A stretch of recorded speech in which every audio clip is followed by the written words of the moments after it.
तर उपमुख्यमंत्री एकनाथ शिंदेंच्या उपस्थितीत पंढरपुरात शिवसेनेचा भव्य मेळावा होतोय।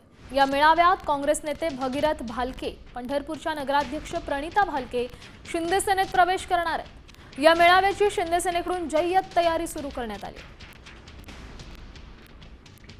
तर पंढरपुरातून या सभेच्या तयारीचा आढावा घेतलाय आमचे प्रतिनिधी भारत नागणे यांनी। पाहूया।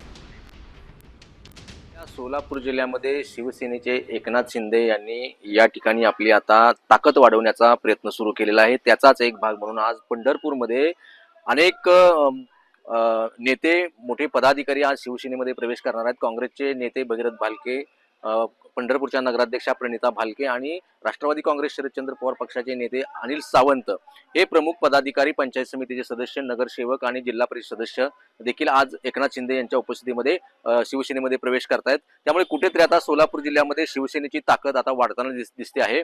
खरं तर आज दुपारी एकनाथ शिंदे पंढरपूरमध्ये येणार आहेत। त्यांच्या उपस्थितीमध्ये भव्य मेळावा होणार आहे आणि या सगळ्या मेळाव्याची जय्यत तयारी आता पंढरपूरच्या टिळक स्मारक मैदानामध्ये सुरू झालेली आहे। शिवसेनेचे झेंडे लावण्यात आलेले आहे। एकूणच आपण बघतो की या ठिकाणचं वातावरण अगदी भगवमय झालेलं आहे। सर्वत्र झेंडे लावण्यात आलेले आहे। कार्यकर्त्यांमध्ये उत्साह आहे। खरं तर गेल्या अनेक दिवसांपासून राज्यामध्ये ऑपरेशन टायगरची चर्चा सुरू होती आणि त्याचीच कुठेतरी आता पंढरपूरच्या विठ्ठल नगरीतून सुरुवात होताना आपल्याला पाहायला मिळते आहे। कॅमेरामॅन राजू मिसाळ, भारत नागणे, साम टीव्ही न्यूज, पंढरपूर।